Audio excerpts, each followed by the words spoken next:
to 1. The trail beyond the fence.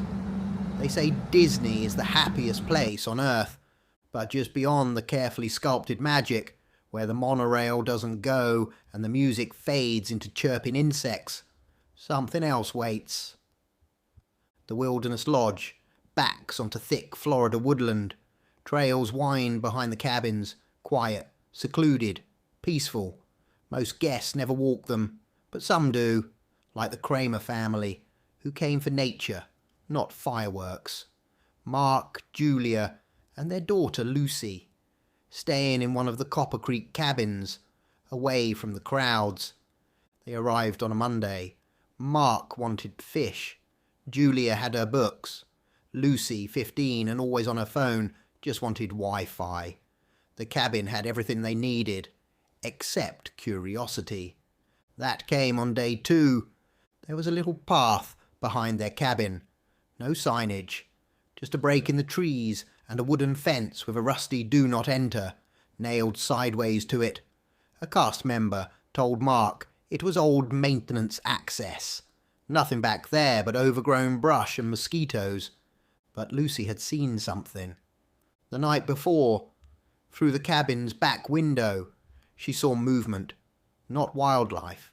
Too tall, too still, just standing among the palmettos, watching. When she told her parents, they brushed it off. "It's Florida," Mark said. "Everything's alive." But on day 3, curiosity won. They followed the trail beyond the fence. Mark led the way, phone flashlight on. Julia hesitated but followed. Lucy silent, filmed with her phone. It was cooler in the trees, darker. The trail narrowed. A strange smell hung in the air. Wet fur, mould. Something rotten beneath the soil. And then the silence. No birds. No buzzing. Just their footsteps.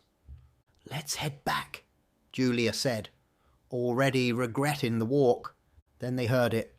Click, click, click. Not an animal. Not quite. Heavy steps, just out of view, something circling. Mark raised his light. Eyes reflected back. Tall, wide set, too high off the ground. Then the growl, low, long, human, but not. Mark backed up, reaching for Julia and Lucy. A massive shape moved between the trees, disappearing just before the light hit it. "I'm done," Julia whispered. They didn't run. Not yet. But they left. Fast. Back in the cabin, Mark laughed it off. Probably a bear. But Lucy showed him the video. It wasn't a bear. Not with legs that long. Not with arms. By morning, the sun had erased the terror. Birdsong returned. Families strolled. Mickey waved. Magic. Reactivated. Mark convinced himself it had been a deer. A shadow. Maybe even a prankster in a costume. This was Disney after all. Illusions were currency. But Lucy hadn't slept. Not really. She'd kept her phone under the covers, watching the footage on loop, slowing it down, enhancing the contrast. And in one frame, just one, was a hand. Long, thin. Fingers like cracked branches, pressed lightly against a tree. The bark around it was clawed. Julia said nothing, but she kept glancing toward the woods behind the cabin, that invisible line between fantasy and something older, untouched. After breakfast, they went to the front desk. Mark tried to sound casual. "Hey, just wondering, any large animals around the cabins? Bears, maybe?" The cast member smiled too quickly. "Nothing dangerous, sir. We do routine checks. You're perfectly safe."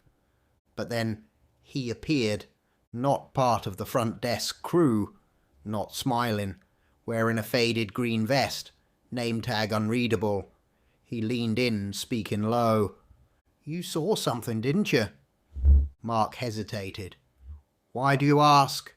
The man's eyes were tired, haunted. "Because people who see it Always ask about bears.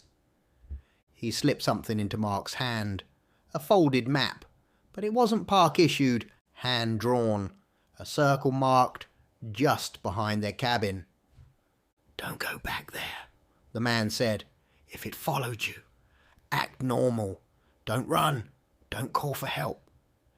And never, his voice dropped to a whisper, never leave food out overnight.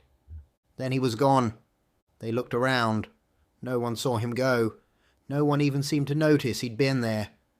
Back in the cabin, Mark unfolded the map, scribbled in the margin in shaky ink.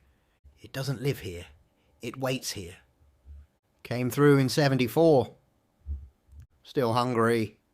That night, Julia triple-locked the doors. Lucy kept her phone charged and aimed at the window. And sometime just after 3 a.m, something scraped against the screen door. Slow, intentional. A wet snort followed. Mark sat upright in bed, heart hammering. Julia clutched his arm, but Lucy was already awake, phone in hand, filming. The scratches.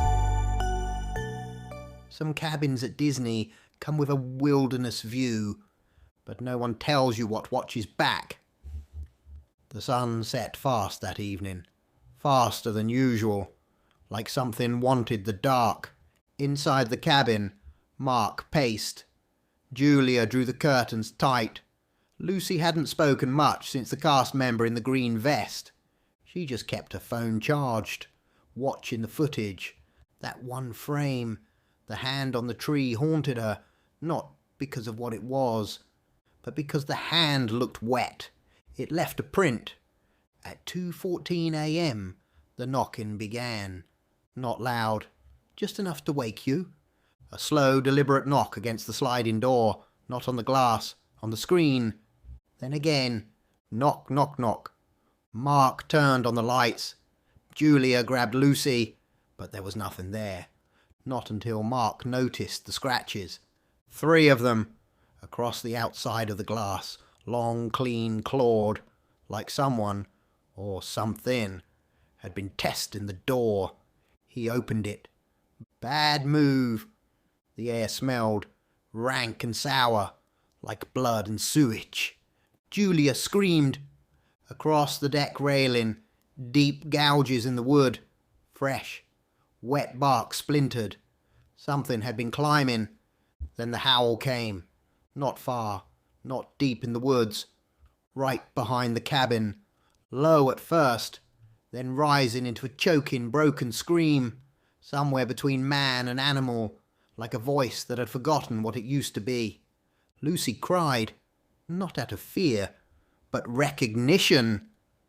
That's what I heard, she whispered. They called the front desk. No one answered. Not voicemail, not hold music, just silence, like the line had been cut. 3:41 a.m. Something moved past the window. A blur, fast, tall, too tall. The curtain fluttered without a breeze. Mark whispered, "Did you see that?" No one answered, because then came the tapping, not at the door, at the window above Lucy's bed. Just one finger, one long, slow drag across the glass.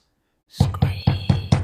She pulled the blanket over her head, but in that moment, just before she closed her eyes, she saw a mouth, long, open, smiling, and teeth, not fangs, human teeth, dozens of them, all too small. At dawn, the power flickered back. Julia had scratches on her arm she didn't remember getting. The patio chairs were gone, thrown into the woods. The phone buzzed once. A single text from an unknown number. He knows you're awake. The dog house. They didn't sleep much after the night before. Who could? The scratches, the tapping, the thing in the woods that watched and waited. Mark considered checking out early, but the front desk said that they were short on transportation, and someone would be sent to check in on them. At 3:02 p.m, a knock came at the door. A man stood outside, mid-40s, calm, plain, clean cut, with a friendly face and a Disney security badge on a lanyard. His shirt bore a subtle, faded paw print. He introduced himself simply. "Name's Carter. I'll be with you until sunset, just to make sure everything's all right." They let him in. He smiled. Polite, disarming, even made Lucy laugh. They all sat in the lounge area, tension fading slightly under the spell of normalcy. Carter leaned back in the chair, watching the dying light outside. "You know," he said, "you're not the first guest to report strange things back here." Mark straightened. "Really?" "Oh yeah," Carter nodded. "It's an old story. Real cast member legend."